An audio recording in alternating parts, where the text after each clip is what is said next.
Hello friends, today I am going to explain about Mysore under Commissioner rule, special reference to Lord Bowring. Lord ಬೌರಿಂಗರು ಯಾವ ರೀತಿಯಾಗಿ ಮೈಸೂರು ಸಂಸ್ಥಾನಕ್ಕೆ ತಮ್ಮದೇ ಆದಂಥ ಒಂದು ಆಯುಕ್ತರ ಆಡಳಿತಾವಧಿಯ ಒಂದು ಕೊಡುಗೆಯನ್ನು ನೀಡಿದರಂತ ಅನ್ನೋದನ್ನು ತಿಳಿದುಕೊಳ್ಳೋಣ.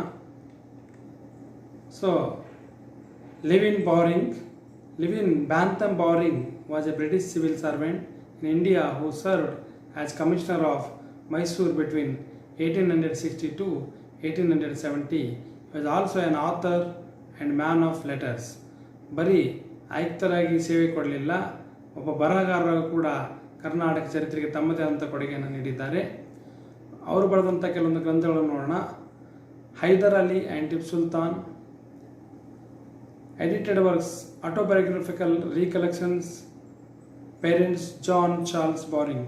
ಸೊ ಈ ಎಲ್ಲ ಗ್ರಂಥಗಳು ಸ್ವತಃ ಈ ಒಂದು ಲಿವಿ ಬೌರಿಂಗ್ ಅಥವಾ ಲಾರ್ಡ್ ಬೌರಿಂಗ್ ಅವರು ಬರೆದಂಥ ಒಂದು ಲೂಯಿ ಬೆಂಥಮ್ ಬೌರಿಂಗ್ ಅವರು ಬರೆದಂಥ ಗ್ರಂಥಗಳು ಅಂತ ಹೇಳ್ಬೋದು.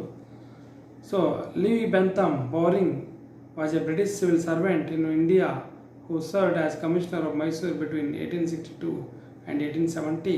He was also an author, man of letters. He was the second son of Sir John Bowring of Exeter, Devon, Governor of Hong Kong, and was a brother of John Charles Bowring and Edgar Alfred Bowring.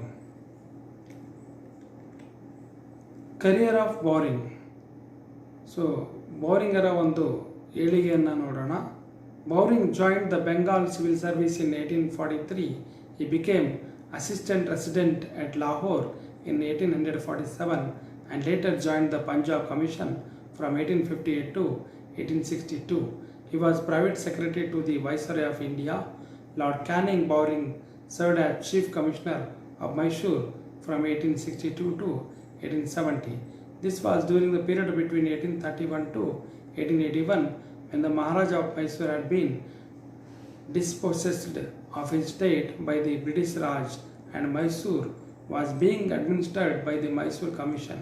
The Bowring Institute in Bangalore, which was founded by Levi Rice in 1868, is named after him. During the last year of his incumbency, Bowring also served as the first Chief Commissioner of Coorg. He was created Captain of the Order of the Star of India, CSI, in 1867. He retired from the Indian Civil Service in 1870 and returned to England the same year. So ಈ ರೀತಿಯಾಗಿ ತಮ್ಮ ಏಳಿಗೆಯನ್ನು ಕಾಣಿದ್ದು ನೋಡಿದ್ದೀವಿ. ಮೈಸೂರಿನ ದಿವಾನರಾಗಿ ಮೈಸೂರಿನ ಆಯುಕ್ತರಾಗಿ, commissioner ಆಗಿ, ಜೊತೆಯಲ್ಲಿ ಕೂರ್ಗಿನ ಮುಖ್ಯ ಆಯುಕ್ತರಾಗಿ ಸೇವೆಯನ್ನು ಸಲ್ಲಿಸಿದ್ದು ಕರ್ನಾಟಕ ಚರಿತ್ರೆಗೆ ತಮ್ಮದೇ ಆದಂಥ ಒಂದು ಆಡಳಿತವನ್ನು ನೀಡಿದ್ದಾರೆ ಅಂತ ಹೇಳ್ಬೋದು. Administrative reforms. Lewin Bentham Bowring ಅವರ ಆಡಳಿತ ಸುಧಾರಣೆಗಳನ್ನು ನೋಡೋಣ. Replaced administrative divisions from 4 to 3, that is now the units where Nandidurga, ಅಷ್ಟಗ್ರಾಮ,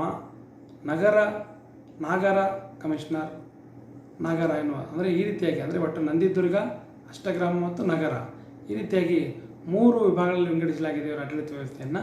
commissioner was appointed over each division divided into 8 districts with the deputy commissioners. So as a head of district to look after the revenue administration. So ಆಡಳಿತ ಸುಧಾರಣೆಯಲ್ಲಿ ವಿಶೇಷವಾಗಿ ಕಂದಾಯ ವ್ಯವಸ್ಥೆಯನ್ನು ನೋಡ್ತೀವಿ. ಇದರಲ್ಲಿ ವಿಶೇಷವಾಗಿ ಅಂದರೆ 3 ಮುಖ್ಯ ವಿಭಾಗಗಳನ್ನು ಕಾಣ್ತೀವಿ. ಒಂದೊಂದು ವಿಭಾಗದಲ್ಲಿ 8 ಜಿಲ್ಲೆಗಳನ್ನು ಒಳಗೊಂಡಿದ್ದು ಪ್ರತಿಯೊಂದು ಜಿಲ್ಲೆಗೆ ಜಿಲ್ಲಾಧಿಕಾರಿಯನ್ನು ನೋಡ್ಕೊಳ್ಳುವಂಥ ಒಂದು ವ್ಯವಸ್ಥೆ ನಾವು ಲೂಯಿ ಬೆಂಥಮ್ ಬೌರಿಂಗರ ಒಂದು ಆಡಳಿತ ವ್ಯವಸ್ಥೆಯಲ್ಲಿ ಕಾಣ್ತೀವಿ. Land revenue reforms. ಕಂದಾಯ ಸುಧಾರಣೆ ತಿಳಿದುಕೊಳ್ಳೋದಾದರೆ land measurement and assessment land revenue with much false was rectified by giving importance to revenue department. ಅದರಲ್ಲಿ ವಿಶೇಷವಾಗಿ ಈ ಭೂ ಅಳತೆ ಮಾಡುವಂಥ ವ್ಯವಸ್ಥೆ ಮತ್ತು ಮೌಲ್ಯಮಾಪನ ಮಾಡುವಂಥ ವ್ಯವಸ್ಥೆ, ಅದೇ ರೀತಿಯಾಗಿ ಈ ಒಂದು ಕಂದಾಯದ ಎಲ್ಲೂ ಕೂಡ ಒಂದು ಸೋರಿಕೆ ಆಗಬಾರ್ದು, ಸರಿಯಾದಂಥ ಒಂದು ವ್ಯವಸ್ಥೆ ಕಂದಾಯ ವಿಭಾಗಕ್ಕೆ ಮಾಡಿದಂಥ ಒಂದು ಕೊಡುಗೆ ಈ ಒಂದು ಲೂಯಿ ಬೆಂಥಮ್ ಬೌರಿಂಗ್ ಇದೆ ಅಂತ ನಾವು ಹೇಳಬಹುದು. ಅಥವಾ ಈ ಒಂದು ಕಂದಾಯ ವ್ಯವಸ್ಥೆಗೆ ಲೂಯಿ ಬೆಂಥಮ್ ಬೌರಿಂಗ್ ಅವರು ಕೊಟ್ಟಂಥ ಕೊಡುಗೆ ಅಮೂಲ್ಯವಾದದ್ದು ಅಂತ ಹೇಳ್ಬೋದು. Reforms in judiciary.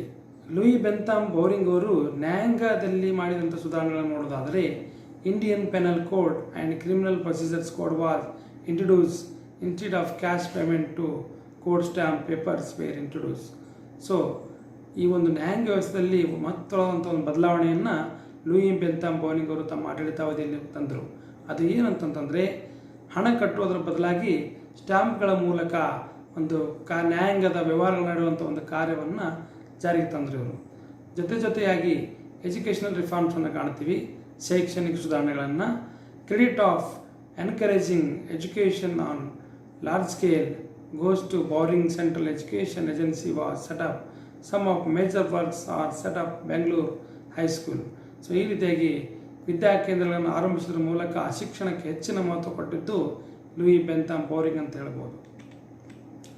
Other achievements, ಇನ್ನಿತರೆ ಸುಧಾರಣೆಗಳಲ್ಲಿ ನೋಡೋದಾದರೆ are building of jails in important towns, appointment of medical staff in large numbers in hospitals, Bengaluru museum, central college building are his creations.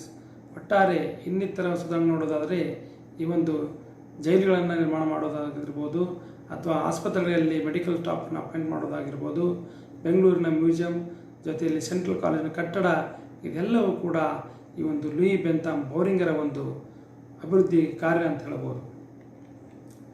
So Louis ಬೆಂಥಾಮ್ ಬೌರಿಂಗರ ಒಂದು ಆಡಳಿತ ವ್ಯವಸ್ಥೆಯನ್ನು ಇನ್ನೂ ಹೆಚ್ಚಿನ ರೀತಿ ತಿಳ್ಕೊಳ್ಬೇಕಾದ್ರೆ ಇಲ್ಲಿ ಕೆಲವೊಂದು ಪರಾಮರ್ಶಿ ಗ್ರಂಥಗಳನ್ನು ನಾನು ನಮಗೆ ಶಿಫಾರಸು ಮಾಡ್ತೇನೆ. ಅದರಲ್ಲಿ ವಿಶೇಷವಾಗಿ ಬಿ ನರಸಿಂಹರಾಜು ನಾಯ್ಡು ಅವರು ಬರೆದಂಥ insight into Karnataka history, doctor S N. Shivarudrappa ಅವರು ಬರೆದಂಥ history and cultural of Karnataka, P P. Hugar ಅವರು ಬರೆದಂಥ history of Karnataka, K R. Basavaraj ಅವರು ಬರೆದಂಥ ಕಲ್ಚರಲ್ ಹಿಸ್ಟ್ರಿ ಆಫ್ ಕರ್ನಾಟಕ. ಈ ಗ್ರಂಥಗಳನ್ನು ತಾವು ಇನ್ನೂ ಹೆಚ್ಚಿನ ರೀತಿಯಲ್ಲಿ ಓದಿದಾಗ ಸಾಕಷ್ಟು ಪ್ರಮಾಣದಲ್ಲಿ ನಾವು ಲೂಯಿ ಬೆಂಥಾಮ್ ಬೌರಿಂಗ್ ಅವರ ಕುರಿತನ್ನು ತಿಳ್ಕೊಳ್ಬೋದು. ಸೊ ಇದುವರೆಗೆ ನನ್ನ ಉಪನ್ಯಾಸವನ್ನು ಕೇಳೋದಕ್ಕಾಗಿ ತಮಗೆಲ್ಲರಿಗೂ ಧನ್ಯವಾದಗಳು. Thank you so much for listening my lecture on the Lewin Bentham Bowring.